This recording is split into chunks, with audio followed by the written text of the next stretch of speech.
friends, how are you? Welcome back to SVS English classes. We are here to start the second part of the summer of the beautiful white horse. सुंदर सफेद घोड़े की ग्रीष्मकालीन ऋतु।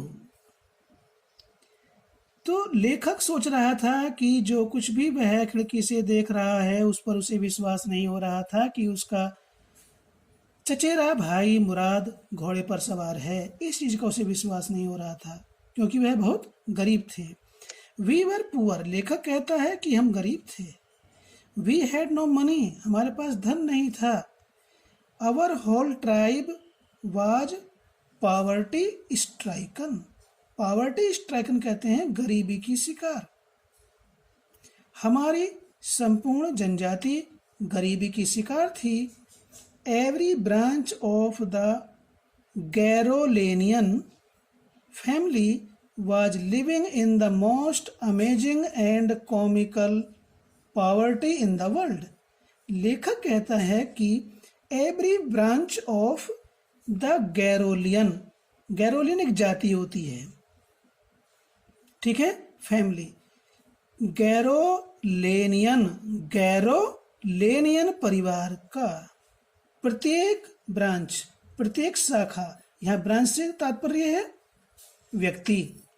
गैरोलेनियन परिवार का प्रत्येक व्यक्ति, प्रत्येक सदस्य वाज लिविंग, जीवन यापन कर रहा था, इन द मोस्ट अमेजिंग, सर्वाधिक अद्भुत, कॉमिकल हास्यास्पद, पॉवर्टी गरीबी, इन द वर्ल्ड संसार में। लेखक कहता है कि गैरोलेनियन परिवार का प्रत्येक सदस्य संसार में सर्वाधिक अद्भुत और हास्यास्पद तरीके से गरीबी में जीवन यापन कर रहा था। क्या कहता है आगे और? Nobody could understand where we ever got money enough to keep us with food in our bellies, not even the old man of the family. लेखक कहता है कि no one could understand, कोई भी इस बात को नहीं समझ सकता था, यहाँ तक कि not even the old man of the family, परिवार के वृद्ध लोग भी इस बात को नहीं जानते थे। कोई भी व्यक्ति इस बात को नहीं समझता था, यहाँ तक कि परिवार के वृद्ध जन भी इस बात को नहीं जानते थे। Where we ever got money enough, कि हम धन को, एनफ पर्याप्त, हम पर्याप्त धन को कहाँ से प्राप्त करते हैं? To keep us with food in our bellies, bellies कहते हैं पेट, स्टमक, अपने पेट में भोजन भरने के लिए हमें पर्याप्त धन की प्राप्ति कहाँ से होती है, इस बात को कोई भी व्यक्ति नहीं जानता था। यहाँ तक कि परिवार का कोई भी वृद्ध व्यक्ति इस बात को नहीं जानता था कि कहाँ से हम अपने पेटों में भोजन भरने के लिए पर्याप्त धन प्राप्त करते हैं। आगे क्या कहता है writer? Most important of all, दो, यद्यपि इन सब में सबसे महत्वपूर्ण बात ये थी, इन सब चीजों में, सब बातों में, मोस्ट इंपोर्टेंट ऑफ ऑल, सब बातों में सर्वाधिक महत्वपूर्ण बात ये थी कि we were famous for our honesty, we were famous, हम प्रसिद्ध थे, फॉर आवर ऑनेस्टी, अपनी ईमानदारी के लिए।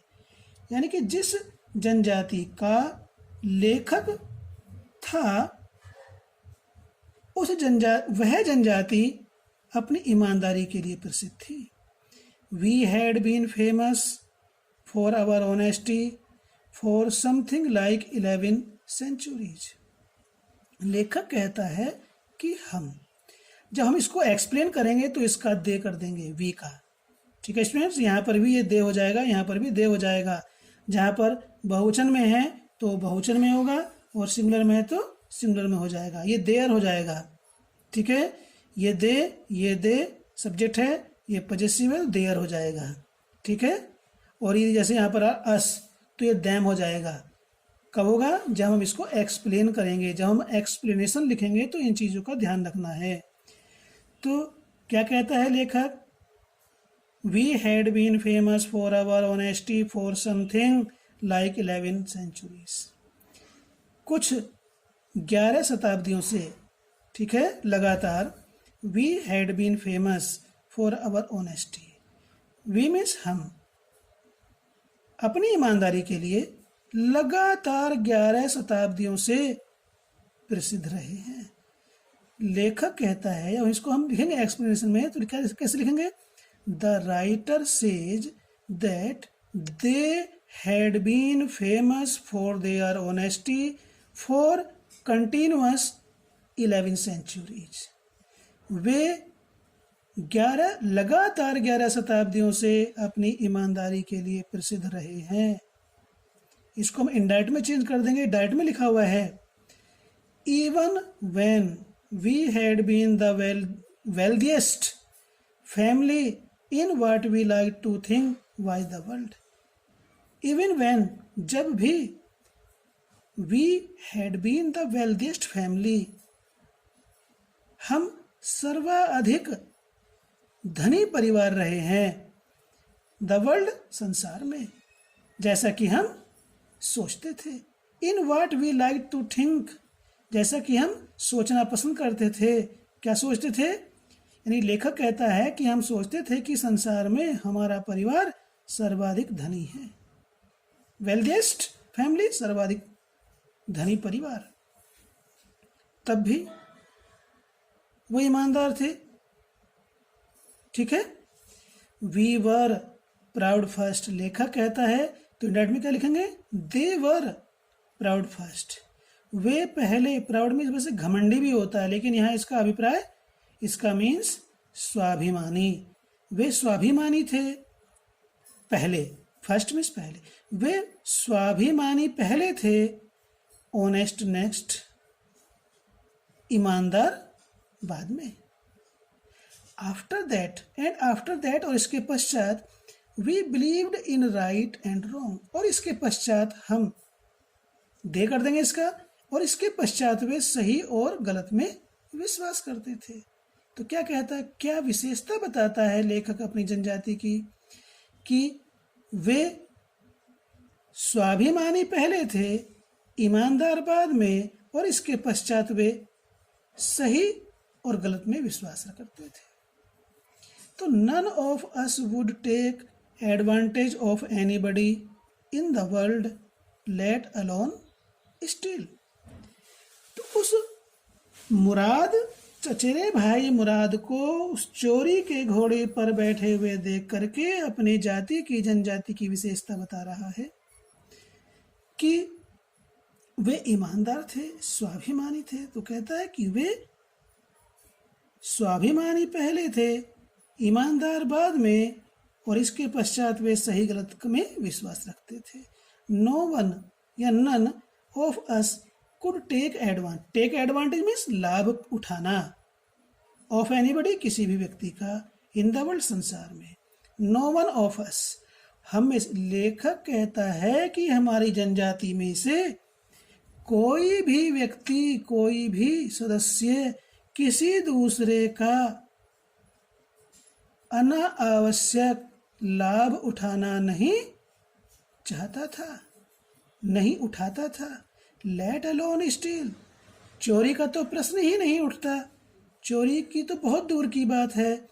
हमारी जनजाति में तो कोई भी व्यक्ति दूसरे का गलत लाभ भी नहीं उठाता था। तो इस प्रकार से लेखक कहता है, अपनी जाति की विशेषता बताता है कि उनकी जाति किस प्रकार की थी।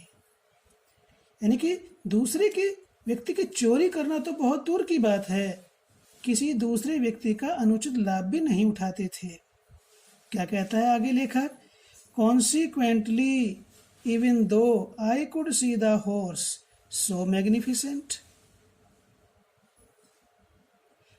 परिणाम स्वरूप, कॉन्सिक्वेंटली परिणाम स्वरूप, इवन दो यद्यपि I could see the horse, मैं उस घोड़े को देख सकता था जिस पर मुराद सवारी कर रहा था, बैठा हुआ था। सो मैग्निफिसेंट, वह बहुत ही भव्य था, वह घोड़ा इतना भव्य था। Even though I could smell it, यद्यपि मैं उस घोड़े की गंध को सूंघ सकता था। इट घोड़े के लिए आया है। सो लवली, वह घोड़ा बहुत ही सुंदर था, इतना सुंदर था, यानी कि परिणाम स्वरूप यद्यपि I could see the horse, मैं घोड़े को देख सकता था। सो मैग्निफिसेंट, वह इतना भव्य था। Even though I could smell it, यद्यपि मैं उस घोड़े की गंध को सूंघ सकता था। सो लवली, वह घोड़ा इतना सुंदर था, प्यारा था। Even though I could hear it breathing, यद्यपि मैं उस घोड़े को सांस लेते हुए सुन सकता था। सो एक्साइटिंग, उसकी सांस लेने का ढंग इतना उत्तेजक था। फिर भी क्या हुआ? आई कुड नॉट बिलीव, मैं विश्वास नहीं कर सका। आई कुड नॉट बिलीव, मैं विश्वास नहीं कर सका। द हॉर्स हैड, फिर भी मैं विश्वास नहीं कर सका। The horse had anything to do with my cousin Mourad, कि उस घोड़े का कुछ भी माई कजिन मुराद, मेरे चचेरे भाई मुराद से लेना देना है, संबंध है। और विद मी, या मुझसे कोई संबंध है। और with any of the other members of our family, या फिर हमारे परिवार के किसी अन्य सदस्य से उसका कोई संबंध है, इस बात का मैं विश्वास नहीं कर सका। अस्लीप और अवेक, सोए हुए या जागते हुए, इसका अभिप्राय है किसी प्रकार से। वह घोड़ा बहुत सुंदर था, वह घोड़ा बड़ा भव्य था, वह घोड़ा बड़ा उत्तेजक था। फिर भी मैं विश्वास नहीं कर सका कि उस घोड़े का मेरे चचेरे भाई मुराद से या मुझसे या मेरे परिवार के किसी भी सदस्य से किसी प्रकार का कोई संबंध हो। इस बात का विश्वास लेखक नहीं कर सका। बिकॉज, क्योंकि आई न्यू, मैं जानता था, माई cousin Murad could not have bought the horse, क्योंकि मैं जानता था कि मेरा चचेरा भाई मुराद कुड नॉट हैव बॉट, नहीं खरीद सकता था द हॉर्स, घोड़े को। तो फिर घोड़ा कहाँ से आया उसके पास? उसके पास इतने पैसे ही नहीं थे। And if he could not have bought it, और यदि वह इसको नहीं खरीद सकता था तो he must have stolen it, तो उसने इसको अवश्य चुराया होगा। And I refuse to believe, और मैंने ये विश्वास करने से मना कर दिया था, मैंने विश्वास नहीं किया, ही हैड स्टोलन इट, कि उसने इसको चुराया है। मैंने इसका विश्वास ही नहीं किया। No member of the Garoghlanian family could be a thief, लेखक कहता है कि गैरोलेनियन परिवार का कोई भी सदस्य नोमिस नहीं, कुड भी हो सकता है ए थीफ, चोर। लेखक कहता है कि गैरोलेनियन परिवार का कोई भी सदस्य चोर नहीं हो सकता। I stared first at my cousin and then at the horse, लेखक कहता है कि पहले तो उसने स्टेयर्ड, टकटकी लगाकर देखा, फर्स्ट मीन्स पहले, एट माई कजिन, पहले तो उसने टकटकी लगाकर अपने चचेरे भाई की ओर देखा, and then at the horse, फिर उसने घोड़े को देखा। There was a pious stillness and humour in each of them, which on the one hand delighted me and on the other frightened me। लेखक कहता है जब उन दोनों को देख रहा था तो there was a pious stillness, pious means पवित्र, स्टिलनेस मीन्स शांति, ह्यूमर मीन्स विनोद, आनंद, इन ईच ऑफ देम, उन दोनों में। उसने देखा कि उन दोनों में एक पवित्र शांति और विनोद है।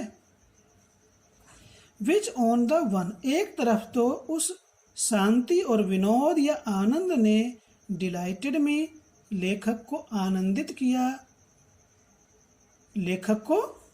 किया एंड ऑन द अदर, दूसरी तरफ फ्राइटेड में उसको डरा दिया। फ्राइटेड मीन्स डरा दिया, यानी कि उनकी पवित्र शांति और विनोद को देख करके एक तरफ तो लेखक को आनंद आया, दूसरी तरफ वह भयभीत भी हो गया। Mourad, I said, where did you steal this horse? I means लेखक ने पूछा, मुराद तुमने ये हॉर्स, ये घोड़ा कहाँ से चुराया है? Leap out of the window, he said, if you want to ride. वो उससे पूछ रहा है लेखक, भाई मुराद से कि तूने ये घोड़ा कहाँ से चुराया? तो वो क्या कहता है? He said, leap out of the window, खिड़की से कूद कर बाहर आ जाओ। If you want to ride, यदि तुम सवारी करना चाहते हो, यदि तुम इस घोड़े की सवारी चाहते हो तो खिड़की से कूद के बाहर आ जाओ। इट वॉज ट्रू देन, ये सत्य था। फिर तो ये सत्य था। क्या? He had stolen the horse, उसने घोड़ा चुराया था। There was no question about it, इसके बारे में कोई प्रश्न नहीं था। He had come to invite me, वह मेरे पास निमंत्रण देने के लिए आया था। टू राइड और नॉट एज आई चूज, मेरी इच्छा है कि मैं सवारी करूं या ना करूं, लेकिन वो मेरे पास सवारी करने के लिए निमंत्रण देने के लिए आया था। इस बात को लेखक कहता है। वेल, ठीक है। It seemed to me stealing a horse for a ride was not the same thing as stealing something else such as money. लेखक कहता है कि इट सीम टू मी, मुझे प्रतीत हो रहा था कि stealing a horse for a ride, मात्र सवारी के लिए घोड़े को चुराना या घोड़े की चोरी करना, was not the same thing, वैसी बात नहीं होती है, as stealing something else such as money, धन जैसी चीज को चुराने के जैसी नहीं होती है। लेखक कहता है कि सवारी के लिए घोड़े को चोरी करना धन को चुराने के जैसी बात नहीं होती है। इस बात को लेखक मानता है। For all I knew may be, क्योंकि जो कुछ भी वह जानता था शायद, it was not stealing at all, यह बिल्कुल भी चोरी नहीं थी। लेखक के अनुसार कि घोड़े को केवल सवारी के लिए चोरी करना धन जैसी चोरी करने के समान बात नहीं है, जैसा कि लेखक जानता था कि ये चोरी बिल्कुल भी नहीं है। If you were crazy about horses the way my cousin Murad and I were, it was not stealing. लेखक कहता है कि इफ यू वर क्रेजी, यदि आप उन्मादी हैं, पागल हैं, अबाउट हॉर्सेस, घोड़ों के बारे में, द वे, उस तरीके से, माई कजिन मुराद एंड आई वर, जिस प्रकार से मैं और मेरा चचेरा भाई जिस तरीके से घोड़ों के बारे में उन्मादी थे, यदि इस प्रकार से आप उन्मादी होते घोड़ों के बारे में, तो इट वाज नॉट स्टीलिंग, तो ये चोरी नहीं थी।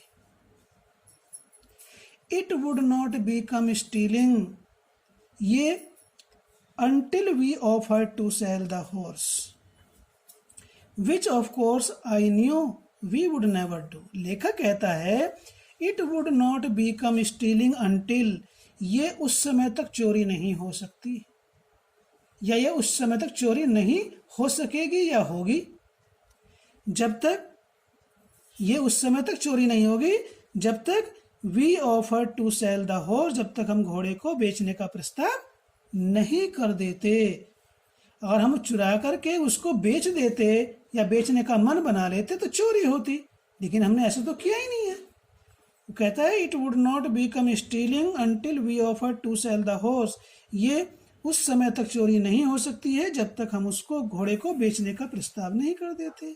विच ऑफ कोर्स, जो वास्तव में, आई न्यू, जैसा कि लेखक जानता था, वी वुड नेवर डू, हम ऐसा कभी नहीं करेंगे, अर्थात उस घोड़े को बेचने का प्रस्ताव कभी नहीं करेंगे। Let me put on some clothes I said.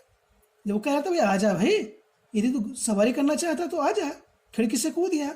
तो फिर लेखक कहता है यहाँ उन्होंने अपने मन की बात कही कि घोड़े की चोरी एक धन के सवारी के लिए घोड़े की चोरी करना एक धन चुराने के समान नहीं है, क्योंकि हमारा उद्देश्य उसको बेचना नहीं था। तो वो कहता है आई सेड, मैंने कहा, let me put on some clothes, मुझे कुछ कपड़े तो पहन लेने दो भाई, पूरे कपड़े नहीं पहन रखे थे। All right he said, let me put on some clothes I said, मैंने कहा, लेखक ने कहा, लेट मी पुट ऑन, मुझे पहनने दो, सम क्लॉथ्स, कुछ कपड़े, मुझे कुछ कपड़े पहनने दो।